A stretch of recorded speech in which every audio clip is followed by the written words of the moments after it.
Hello friends, good morning. देखिए, उत्तर प्रदेश लोक सेवा आयोग की ओर से आर ओ का जो विज्ञापन है बिल्कुल तैयार है और ये बहुत जल्द आपके सामने होगा। इस बार जो पदों की संख्या है वो अभी तक जो जानकारी मिल रही थी उससे कहीं ज़्यादा है। लगभग 400 से 450 पदों के बीच में ये जो पोस्ट हैं वो रहने वाली हैं। इसमें अगर आप के लिए आवेदन करना चाहते हैं तो स्नातक, और अगर आप ए बनना चाहते हैं तो फिर स्नातक के साथ साथ आपका ओ लेवल या इसके इक्विवेलेंट कोई एक सर्टिफिकेट होना चाहिए। उम्र सीमा के बारे में मैं आपको बता चुका हूँ कि 21 से 40 साल जनरल के लिए और 21 से 45 साल तक जनरल में। देखो, ओबीसी को तो कोई छूट मिलती नहीं है। अगर 5 साल की जो छूट है वो SC ST ओबीसी और जो अदर रिजर्व कैटेगरी के स्टूडेंट हैं उनको मिल रही है। पदों की संख्या बढ़ गई है तो इसका मतलब ये नहीं है कि आपको बहुत निश्चिंत हो जाना है। आपको बताना चाहेंगे कि हर साल लगभग जब जब ये वैकेंसी आई है लगभग 6 लाख के आसपास आवेदन होते हैं और इसमें से लगभग 6,000 लोग जो होंगे ये मुख्य परीक्षा के लिए चुने जाएंगे।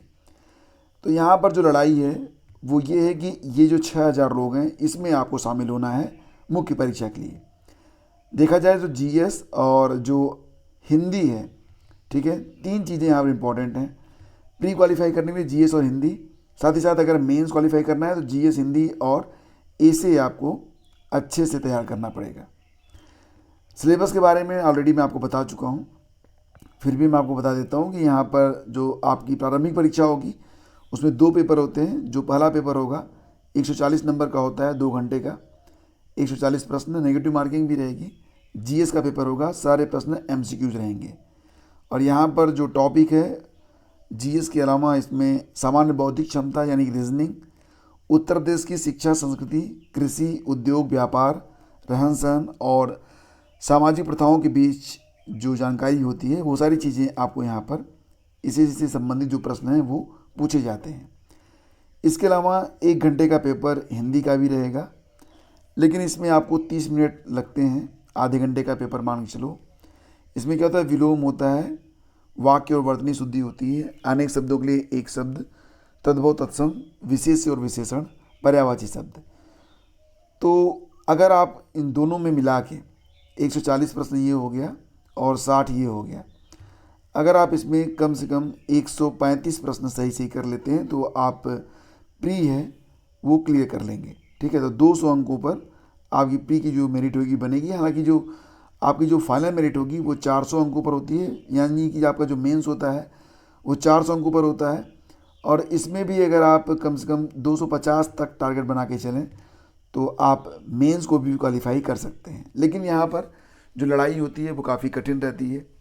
यूपीएससी के जो अभ्यर्थी सेलेक्ट नहीं होते हैं वो अक्सर यूपीपीएससी का रुख करते हैं, और जो अभ्यर्थी पीसीएस में भी सेलेक्ट नहीं होते हैं तो वो अभ्यर्थी फिर आर ओ की ओर आते हैं। इस बार एक अच्छी बात और भी है कि बहुत सारे अभ्यर्थी हैं जो कि एपीएस की तैयारी में लगे हैं। ठीक है, तो एपीएस का फॉर्म जो है काफ़ी लोगों ने भरा है। लेकिन अगर आपको एपीएस या फिर आपको जो है आर ओ का फॉर्म भरना है तो इसलिए बेहतर होगा कि आप सबसे पहले अपना ओटीआर जो आपने किया है उसको चेक कर लें। कई अभ्यर्थी पूछ रहे हैं कि उन्होंने पीसीएस के लिए तो ओटीआर किया था, तो क्या वर्तमान में जो आर ओ के लिए अलग से ओटीआर करना पड़ेगा? नहीं दोस्तों, कोई बात नहीं। अगर आपका ओटीआर है तो इसका मतलब ही 1 टाइम। ठीक है, कोई उसमें आपको वैल्यू ऐड करनी है वो अलग बात है।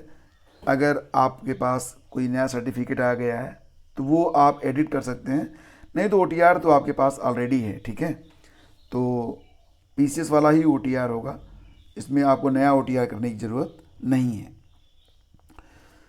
फिलहाल वैकेंसी कब तक आ रही है तो आज 5 अक्टूबर है। ठीक है, तो बस हो सकता है कि आज शाम तक या फिर कल शार्ट नोटिस आपको मिल जाए और परसों नरसों तक आपको विज्ञापन देखने को मिल जाएगा। परीक्षा कब तक होगी तो इसके बारे में अभी कुछ निश्चित रूप से नहीं कहा जा सकता। दिसंबर जनवरी मान के चलिए, बाकी जो भी अपडेट रहेगी वो मैं आपको देता रहूँगा। अभ्यर्थियों को उत्तर भेजने वाले सिपाही को पटना पुलिस ने नालंदा से दबोचा है। आपको पता ही है कि बिहार में जो सिपाही परीक्षा हो रही थी तो इस परीक्षा में 1 अक्टूबर को जो परीक्षा हुई थी दोनों पालियों की परीक्षा को रद्द कर दिया गया था। क्योंकि इसमें बहुत बड़े लेवल पर धांधली देखने को मिली थी।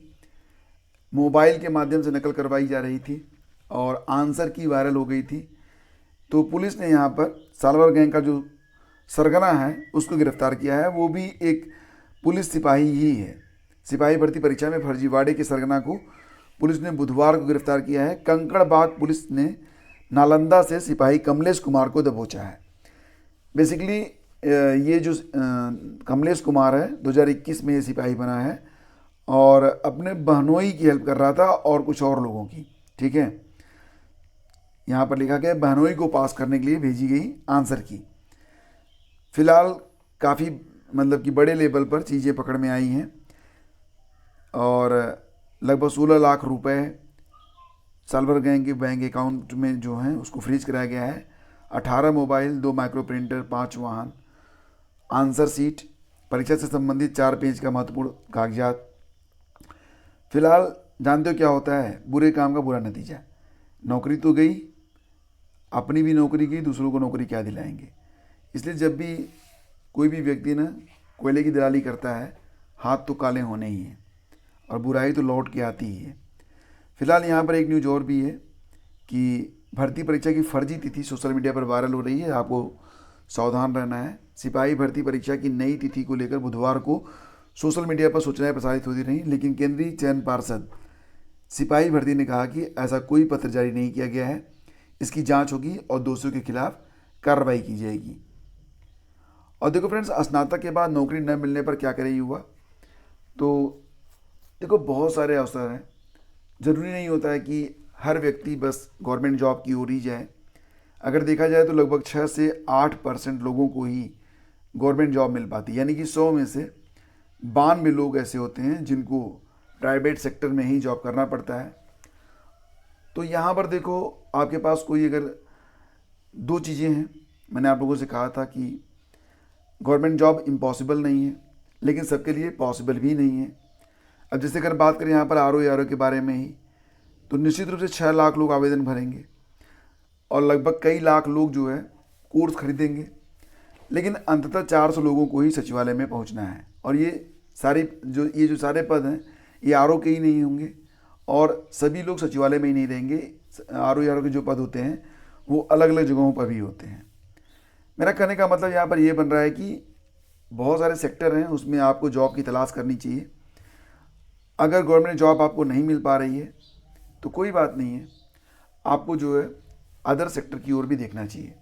लेकिन अगर आपके मन में गवर्नमेंट जॉब के प्रति आकर्षण बना हुआ है तो आपको पूरी ताकत से और पूरी क्षमता के साथ सब कुछ भुलाकर उसी पर लगाना पड़ेगा, क्योंकि कंपटीशन जो है वो बहुत ही टफ है। करंट अफेयर आप लोग रेगुलर पढ़िए, ठीक है, कहीं से भी पढ़िए, नोट्स बनाइए, रिवीजन कीजिए, ये सबसे इम्पोर्टेंट है। और अगर आपके पास पीईटी के लिए करंट अफेयर का नोट्स नहीं है तो अभी भी वक्त है। क्रमशः एक दिन आपका बीत रहा है, ठीक है, तो एक सही निर्णय ले लीजिए। कहा जाता है ना कि अनिर्णय से बेहतर एक गलत निर्णय होता है। तो जो कुछ भी हो आपके मन में, एक निर्णय लीजिए और आगे बढ़िए। UPSSC पीईटी की परीक्षा 28-29 अक्टूबर को है। आज 5 अक्टूबर है, समय नहीं बचा है। तो अब आप लोग क्या करेंगे कि कम से कम मई से लेकर सितंबर तक का जो करंट है उसको पढ़ डालिए। ये पूरी PDF आपको मैंने अवेलेबल करवा दी है। बहुत ही शानदार PDF है, यकीन मानिए इससे बेहतर PDF आपको नहीं मिलेगी। आर के लिए भी जिन लोगों को पूरे साल की PDF तैयार करनी है उनके लिए जनवरी से लेकर सितंबर तक की PDF रेडी है। लिंक वीडियो के डिस्क्रिप्शन में है, बाकी चीज़ें आपके हाथ में हैं। तो दोस्तों मिलते हैं आपसे अगले वीडियो में। चैनल पर पहली बार हैं तो आपसे एक अनुरोध है, सब्सक्राइब कर लीजिएगा।